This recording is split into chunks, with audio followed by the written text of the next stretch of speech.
Bonjour, c'est Gilles sur boursicoté.com. Voici l'analyse technique Forex et matières premières pour cette journée du lundi 4 août 2014. Et nous débutons donc par la paire de devises euro-dollar, donc qui confirme ici la cassure de cette zone de résistance par une petite phase ici de hausse et puis consolidation juste derrière. Alors il y a un manque de dynamique certain par rapport à au suivi de cette phase. Par contre, ce que l'on peut remarquer, c'est qu'on valide bien un changement de flux pour l'instant, puisque après avoir ici évolué donc entre la moyenne mobile 20 exponentielle et la bande de Bollinger inférieure, on marque bien ici donc sur une cassure de cette zone de résistance, un contact avec la bolle sup, on revient ici sur une moyenne mobile, donc moyenne mobile 20 exponentielle. On joue ici cette moyenne mobile comme zone de support, pardon. Et eh bien, si on confirme ici par une hausse donc de la paire de devises euro-dollar, eh bien, on aura bien un changement de flux relativement technique qui aura évolué un petit peu comme nombre d'autres de ces changements. Donc pour l'instant, on est dans l'attente de la confirmation donc, de ce retournement. La zone ici d'un 34,19 joue le rôle de médiane un petit peu, presque support, mais avec pas mal d'attaques quand même. Pour l'instant, c'est plutôt cette moyenne mobile 20 exponentielle qui joue un rôle de support.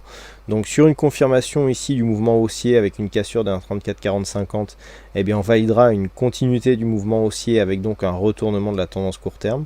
Par contre, si les cours venaient ici à rejoindre la zone des 1,3380 pour attaquer ici la zone de point bas qui avait matérialisé un petit double bottom, pardon, eh bien dans ce cas-là, il y aura risque d'invalidation avec pourquoi pas donc sur une cassure ici d'un 33,67, et bien un signal de continuité de la tendance baissière qui dans ce cas-là s'inscrirait dans une autre dynamique que celle que nous avions matérialisée avec cette résistance.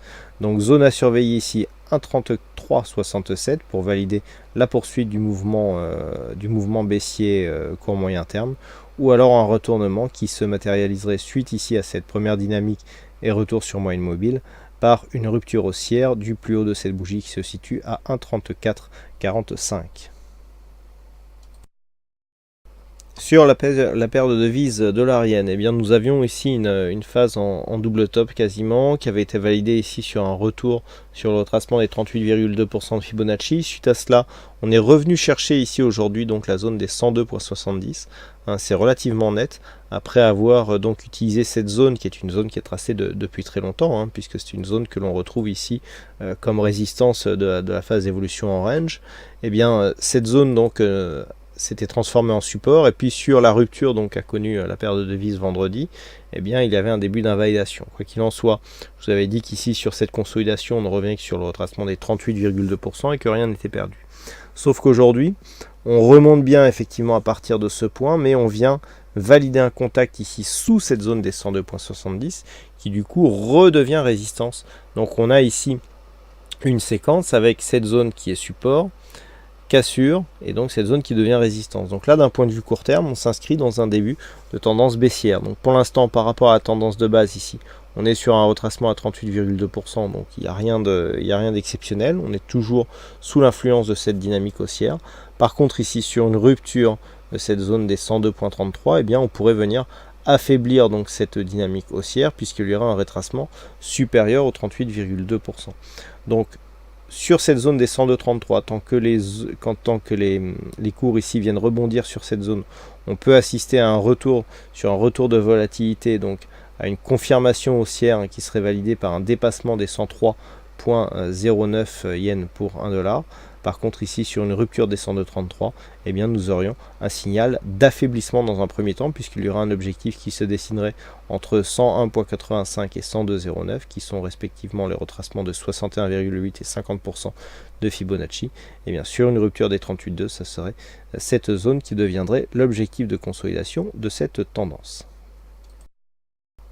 Et puis sur l'or, nous continuons l'or qui continue à s'inscrire ici dans un mouvement baissier court terme. Il y avait une attaque ici baissière qui avait porté ici une nouvelle zone de point bas avec une attaque ici sur cette bande de Bollinger. Sur le rebond technique, eh bien, il semblerait que la moyenne mobile 20 exponentielle ici joue bien son rôle de résistance et donc aboutisse à une continuité du signal de la dynamique baissière.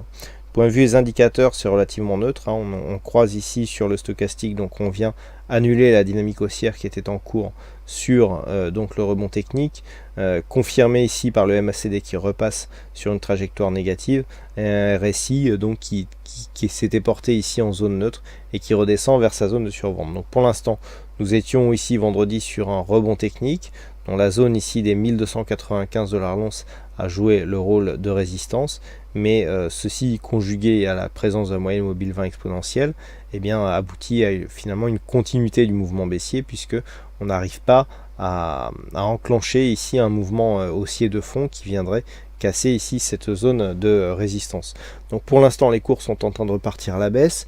Si les cours venaient à casser ici les 1280 $, eh bien nous aurions un objectif à 1277, donc doublé d'autres certainement objectifs, hein, puisqu'on a ici une très faible amplitude entre ce point bas et cette zone horizontale, mais en tout cas nous aurions un gros signal de continuité de cette tendance baissière. Voilà donc ce que nous pouvons dire sur cette analyse technique Forex et matières premières. Il ne me reste plus qu'à vous souhaiter à toutes et à tous une bonne soirée, bonne chance dans vos prochains trades, et on se donne rendez-vous dès demain pour d'autres analyses techniques en vidéo. Bonsoir à tous.